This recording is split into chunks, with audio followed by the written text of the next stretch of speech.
descendre de l'ascenseur, une situation qui commence à déranger les ménages congolais. Certaines femmes ont manifesté leur colère et appellent à une réponse urgente de la part du gouvernement. Vous allez les entendre dans ce journal. Voilà, le titre. Mesdames et messieurs, encore une fois, bonjour et bienvenue à vous sur une région de la radio-télévision nationale congolaise. La situation sécuritaire et humanitaire dans l'est de la RDC. La question était sur la table de discussion entre le président français Emmanuel Macron et son homologue congolais Félix-Antoine Tshisekedi Tshilombo. C'était au cours d'un déjeuner d'échange entre les deux chefs d'État. Un déjeuner qui s'est tenu au palais d'Élysée. Plus de précision avec Giscard Koussema. Les portes du palais de l'Élysée ont été ouvertes pour recevoir ce vendredi le président de la République démocratique du Congo, Félix-Antoine Tshisekedi Tshilombo, invité par son homologue Emmanuel Macron. Comme le veut la tradition en pareille circonstance, les locataires de l'Élysée étaient opérants pour échanger d'accolades avec son hôte de marque. Après ces cérémoniales protocolaires conviviales, place à la séance de travail proprement dite. Le président Félix Tshisekedi et Emmanuel Macron ont longuement échangé sur la situation sécuritaire et humanitaire toujours préoccupante dans les provinces du Nord Kivu et du Sud Kivu, dans l'est de la République démocratique du Congo. Les deux chefs d'État ont examiné l'apport de la République française dans la gestion de la crise humanitaire consécutive à l'occupation de la ville d'Uvira par les troupes rwandaises et leurs supplétifs de l'AFC M23. La France avait déjà fait l'annonce d'une aide humanitaire en faveur de la population congolaise, victime des affres de l'invasion des forces armées rwandaises. Les deux chefs d'État ont réaffirmé le principe du respect de la souveraineté et de l'intégrité territoriale de la République démocratique du Congo. Ce déjeuner de travail a aussi permis aux deux dirigeants de passer en revue la coopération bilatérale entre la République française et la République démocratique du Congo et sur d'autres enjeux internationaux.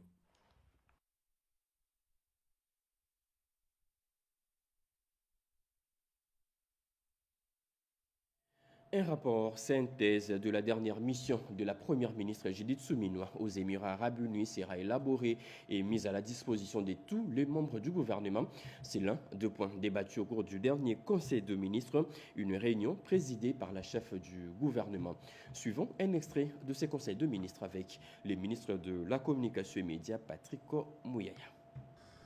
La première ministre a fait le pont au Conseil de son séjour à Abu Dhabi aux Émirats arabes unis, du 12 au 14 janvier 2026, où elle a eu le privilège de représenter le président de la République chef de l'État à la semaine du développement durable d'Abu Dhabi, accompagné du ministre d'État, ministre du Plan et de la coordination de l'aide au développement. Cette mission, a-t-elle précisé, s'inscrivait dans le cadre de la diplomatie économique, climatique et énergétique de notre pays, avec pour objectif de positionner la République démocratique du Congo comme un acteur stratégique et crédible de la transition énergétique mondiale. Cette 17e édition a été marquée notamment par la remise de prix Zayed pour la durabilité en présence des hautes autorités des Émirats arabes unis, dont son Altesse Cheikh Mohammed bin Zayed El Nahyan, président des Émirats arabes unis. Participant au panel sur les infrastructures pour tous, les dirigeants face à l'avenir de l'accès à l'énergie, aux côtés notamment du président de Madagascar et de la vice-présidente de la Namibie, la première ministre a rappelé le plaidoyer fait en faveur d'un développement durable et équilibré, fondé sur des actions concrètes face au changement climatique et sur une coopération renforcée et juste entre les pays du Nord et du Sud, en mettant en exergue le rôle de la République démocratique du Congo comme pays solution. Ainsi, elle a demandé au ministre d'État, ministre du Plan et de la coordination de l'aide au développement, en charge des objectifs de développement durable, de proposer au Conseil de ministres une synthèse permettant de tirer profit des opportunités qu'offre ce forum à travers des projets structurants en collaboration avec les ministères sectoriels concernés. À la suite des échanges qu'elle a eus notamment avec le ministre du Commerce extérieur émirati, notamment sur l'accord de partenariat économique global entre la République démocratique du Congo et les Émirats arabes unis, elle a invité le ministre en charge du Commerce extérieur d'assurer les suivis de ce dossier aux fins de sa concrétisation par sa signature dans les meilleurs délais. En marge des travaux, elle a visité les nouveaux sièges de la représentation diplomatique de la République démocratique du Congo aux Émirats arabes unis, illustrant l'engagement du gouvernement en faveur d'une diplomatie économique moderne. Universitaire du cinquantenaire déjà entre les mains du gouvernement congolais. La prise en charge des femmes enceintes et des nouveau-nés est désormais gratuite. Le ministre l'a encore de nouveau confirmé lors de sa récente descente aux installations de cette formation hospitalière. Robert Ndaïchi-Sensei était dans sa suite. Peu après que l'État congolais ait repris la gestion de l'hôpital du cinquantenaire, rebaptisé Centre hospitalier universitaire du cinquantenaire, le ministre de la Santé publique, Dr Samuel Roger Kamba, est revenu ce jeudi 21 janvier 2026 pour constater la relance effective de cet établissement stratégique du système de santé congolais. La première, c'est la qualité.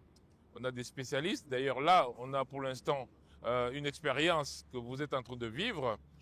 Mais ce niveau de qualité doit augmenter progressivement pour atteindre les standards internationaux. La reprise de cet hôpital par l'État congolais met fin à plus de 13 ans d'une gestion chaotique.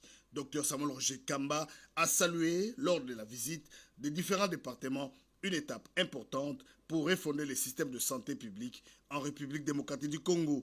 Durant la visite, le ministre de la Santé publique a rassuré la population sur la gratuité des soins maternels au centre hospitalier dans le respect du parcours des soins. Les soins de santé pour la maman qui est enceinte et pour le bébé qui naît sont tous gratuits.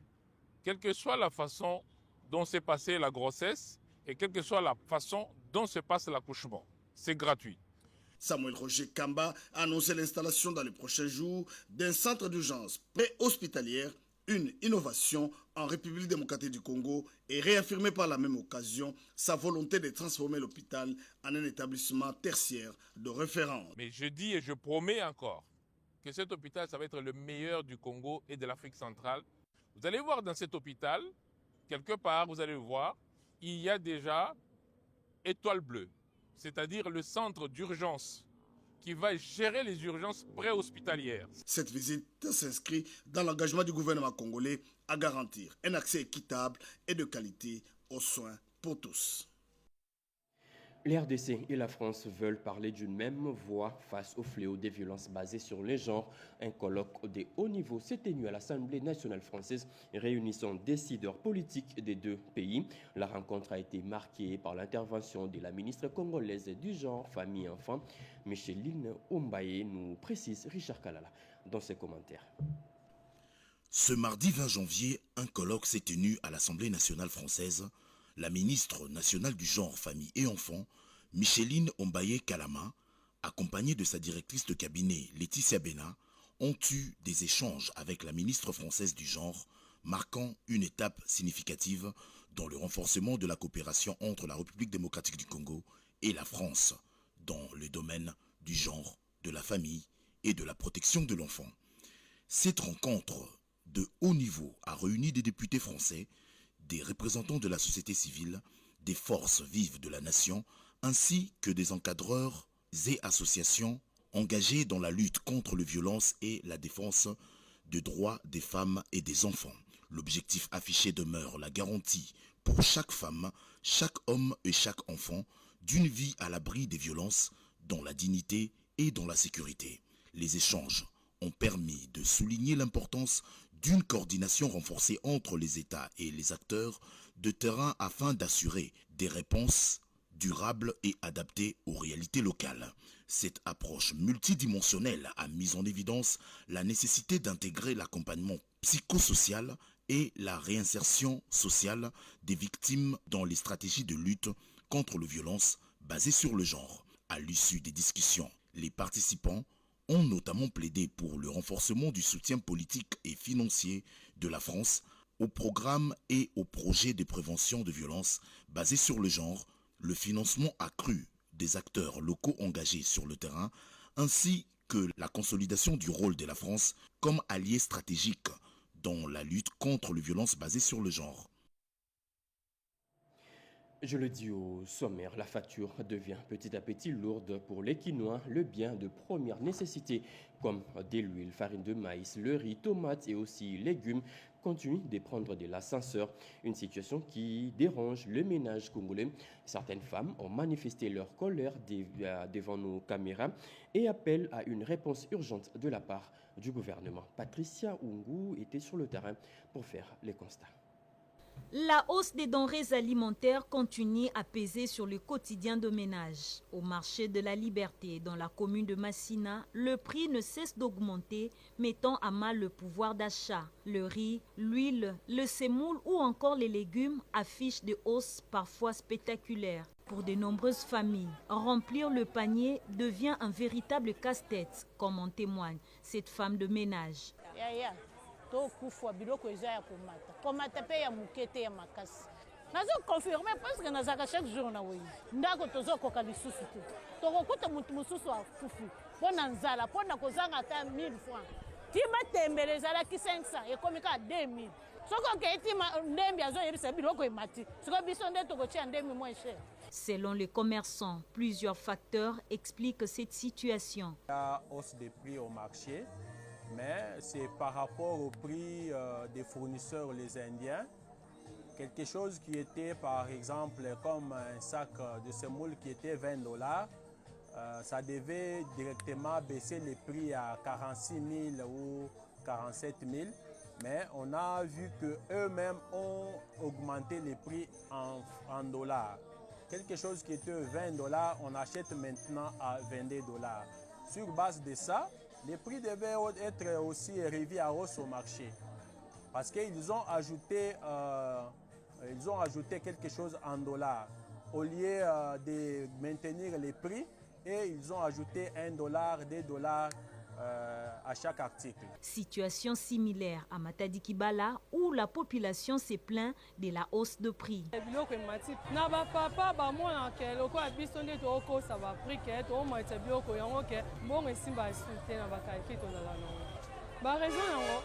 Non, jusqu'à un moment, on a évité ce qui est pourquoi. Quand on a un souci, par contre, dans les chambres froides, la tarification n'a pas bougé, confirme le responsable de la chambre froide. Actuellement, les produits sont en baisse. Ce qui a occasionné la baisse des prix, c'est le taux du dollar, non? L'année passée, les taux c'était à 28 500, mais actuellement c'est 23 000. Donc, les bascules du taux de dollar, c'est ce qui a occasionné la baisse du prix.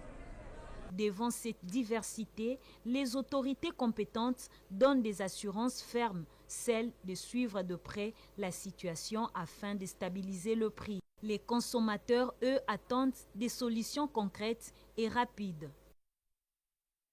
Hommage solennel à Boniface Ngindu Wangindu, l'une des figures clés du secteur de l'éducation.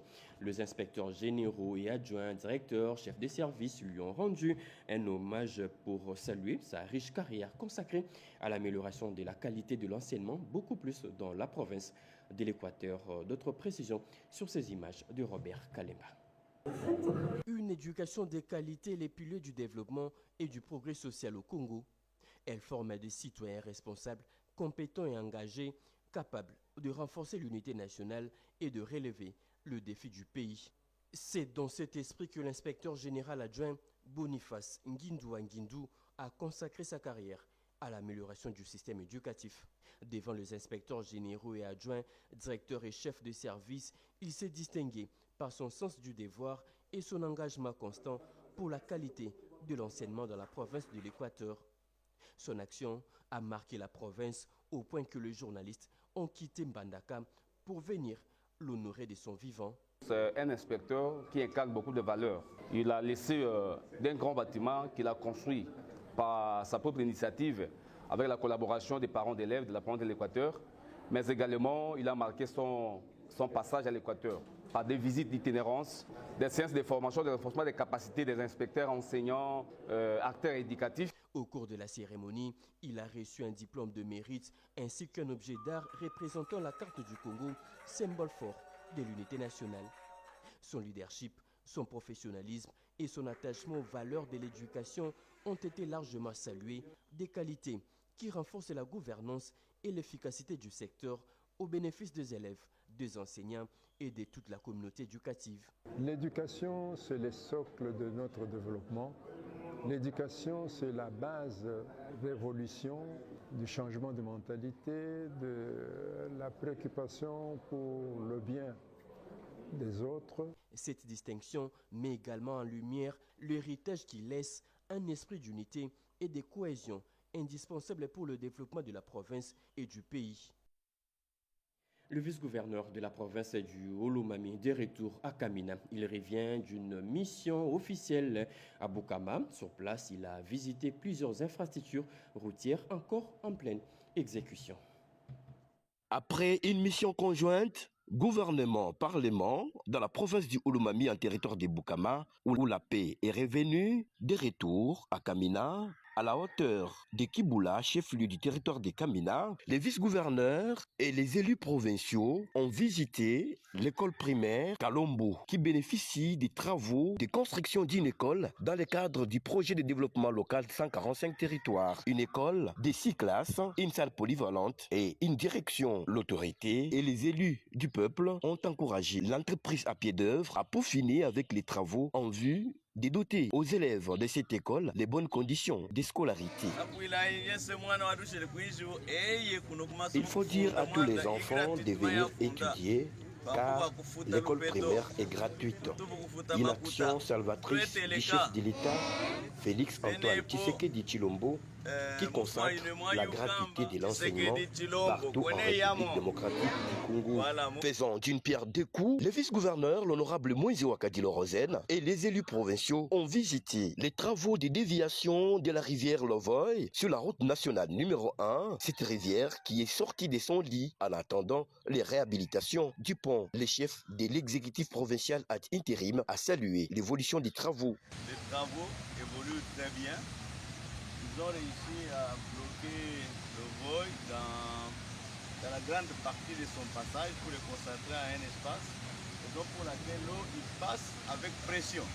Mission couronnée de succès, l'autorité est ovationnée par quelques militants des partis politiques qui ont appris la nouvelle de son retour dans la province du Olomami. Moïse Wakadilo Rosen, l'heure est au travail. Le gouverneur de la province du Haut-Touélé, lui, vient d'inaugurer la centrale solaire d'Edougou, un projet financé par l'Union européenne et piloté par l'UICCN. Objectif, réduire la dépendance aux carburants fossiles. Regardons.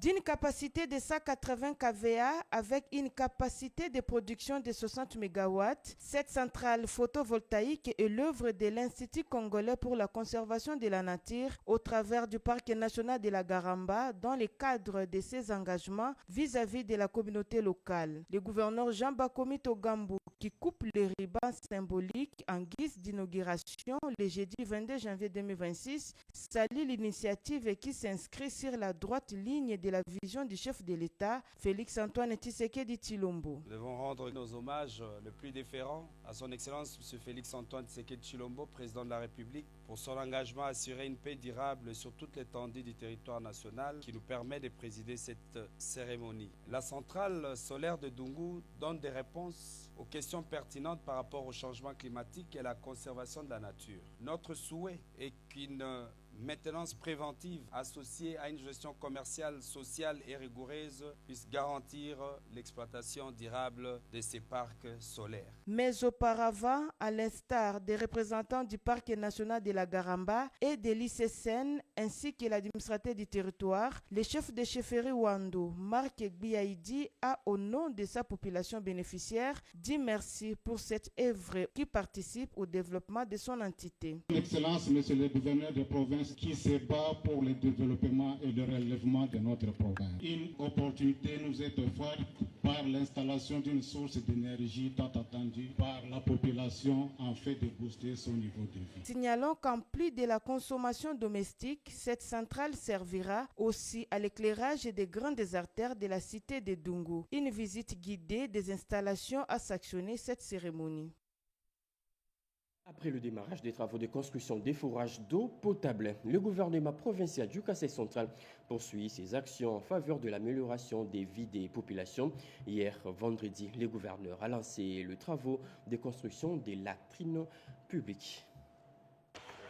Lancement ce vendredi 23 janvier 2026 des travaux dédiés à la construction de latrines publiques en faveur de la population du Kasaï central. Il s'agit de la deuxième phase du vaste projet piloté et financé par le gouvernement provincial auquel est associée la construction des forages et établissements scolaires. Pour cette étape de latrines, les ministres provinciaux à charge du plan a, au nom du gouverneur Joseph Moïse Kamboulou Konko, donné le cours des travaux, cette fois-ci à partir du site de la place de l'indépendance au centre-ville de Kananga. Pierron Moutere Mukendi explique les choix de cet emplacement. Au nom de son Excellence Monsieur le gouverneur Joseph Moïse Kamboulou Konko, je viens lancer comme autorité contractante les travaux de construction de 10 latrines à travers la province du Kasaï central. Bien entendu, aujourd'hui, en commençant par le site de la place historique de l'indépendance.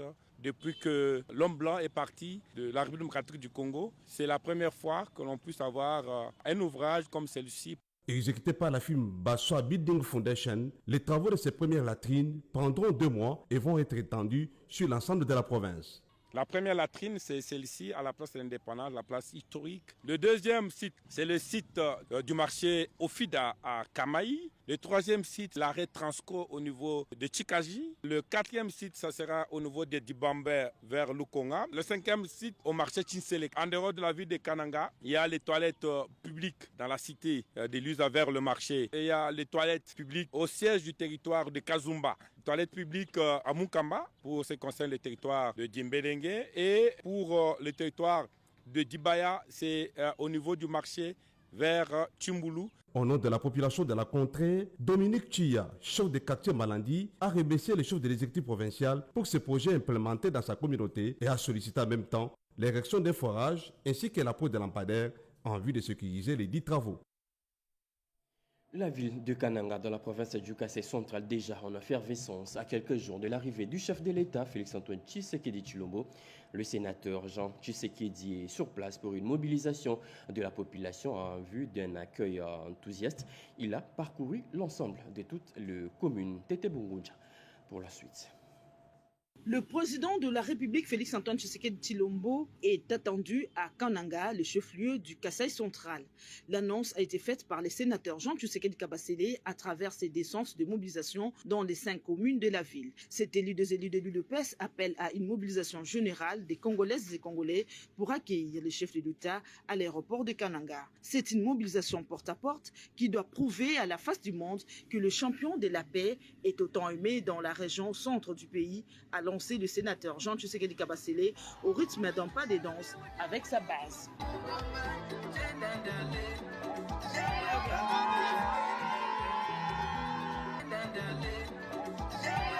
C'est un véritable marathon de mobilisation dans les communes de Nganza, Kananga, Lukonga, Katoka et Ndesha pour ces grands événements qui va conduire à l'inauguration de l'université de Kananga.